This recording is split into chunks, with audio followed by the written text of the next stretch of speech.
आपने Leonardo da Vinci का नाम सुना होगा? उनकी फेमस पेंटिंग मोनालिसा। पहले उन्होंने उस पेंटिंग को खत्म किया 4 साल में, उसके बाद में उन्होंने कहा नहीं अभी ये कंप्लीट नहीं है, अभी इसमें कुछ बाकी रह गया है। 3 साल और लगाए, फिर उसके बाद में कई साल और लगाए, करते करते जब वो पेंटिंग कंप्लीट हुई, अभी भी वी आर नॉट श्योर कि वो पेंटिंग उनके एंड से कंप्लीट हुई है नहीं हुई है। He was a master procrastinator. तो क्रिएटिव फील्ड में प्रोक्रेस्टिनेशन जरूरी है।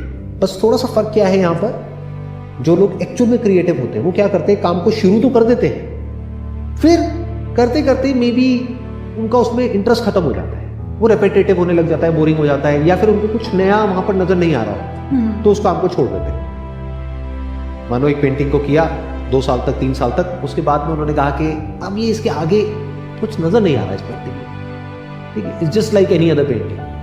तो उन्होंने अपने आप से क्वेश्चन पूछा, इसमें मैं अलग क्या कर सकता हूँ, इसको और इंटरेस्टिंग कैसे बनाऊँ, इसमें और डेप्थ कैसे ऐड करूँ, बट उनको आंसर नहीं मिला, तो उन्होंने उसको छोड़ दिया कई सालों तक या कई महीनों तक। फिर वापस से उनको एक इंसाइट आई, अच्छा इसमें काम करता हूँ, एक ऐसे ब्रश का यूज करता हूँ जो कि एक बाल से भी पतला है या एक बाल के जितना पतला है, जो आज से पहले कभी किसी ने नहीं किया, बट उससे मैं ऐसी लेयरिंग कर सकता हूँ इस पेंटिंग में जो कि इट विल लुक 3 डायमेंशनल, ये 2D से हट करके 3D बन जाएगी। तो एकदम से आइडिया आया, फिर उन्होंने उसको किया, फिर वो किया, फिर वो कर दिया, फिर उसके बाद में फिर से उनको लगा कि नहीं अभी भी कुछ बाकी है, अभी कुछ और किया जा सकता है। फिर कुछ महीनों के लिए कुछ सालों के लिए उसको छोड़ दिया, फिर वापस से उस पर आए जब एक और आइडिया आया, अच्छा ये भी तो हो सकता है ना, लाइट एंड शेडो को इस तरीके से या बैकग्राउंड को ब्लर किया जा सकता है मे बी। ऐसे करते करते करते करते फिर वो पेंटिंग तैयार हुई जो आज तक की वर्ल्ड की सबसे फेमस पेंटिंग है। और although that is not for sale, but कहते हैं कि अगर वो सेल के लिए अवेलेबल हो तो that would be more than $1 billion आज की डेट में, उसकी जो वैल्यू है। तो ये होता है एक क्रिएटिव लोगों का माइंडसेट जो प्रोक्रेस्टिनेट करते हैं। तो प्रोक्रेस्टिनेशन पहले तो ये समझना है वो बुरा नहीं होता है। प्रोडक्टिविटी के पॉइंट ऑफ व्यू से देखोगे, यस वो बुरा होता है। कि फॉर एग्जांपल एक मशीन है, जितनी जल्दी हम उस मशीन को चला देंगे उतनी जल्दी आउटपुट आ जाएगा। एक इंसान को भी आप एक मशीन की तरह देखो कि अगर एक मशीनी काम हमको उससे कराना है तो प्रोक्रेस्टिनेशन बुरा है। क्यों? क्योंकि आउटपुट डिले हो जाएगा।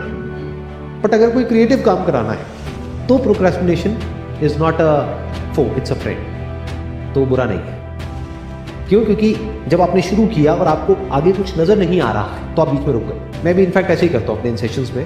व्हाट आई डू इज कि जब कोई इंस्पिरेशन आता है कि ये करना है तो उसको करना शुरू कर दिया, तो मेरे को लगा एक पॉइंट पे जाकर के अब सैचुरेशन आ गया है, तो I just put it aside कुछ टाइम के लिए। फिर एक इंसाइट आती है कि अच्छा अब इसमें ना ये किया जा सकता है, देन आई स्टार्ट अगेन, फिर उसमें वापस से आता हूँ। फिर क्या होता है कि कुछ नया क्रिएट हो जाता है, कुछ ऐसा जो कि टाइमलेस है, जो आज से पहले किसी ने क्रिएट नहीं किया, जो आज से पहले हुआ ही नहीं है इस पूरी दुनिया में। तो प्रोक्रेस्टिनेशन बुरा नहीं है, क्योंकि जैसी ब्लॉक आए, जैसे ही लगे कि अब ये एक सैचुरेशन पॉइंट आ रहा है, थोड़ी देर के लिए उसको छोड़ दो। जैसे होता नहीं है कि कई बार हम कोई प्रॉब्लम को सोल्यूशन नहीं मिल रहा होता है, तो उस वक्त बेस्ट सोल्यूशन क्या होता है कि उस प्रॉब्लम से दिमाग हटा दो, छोड़ दो। अपने आप कुछ दिन बाद एकदम से एक इंसाइट निकल के आ जाती है, अरे ये करना है।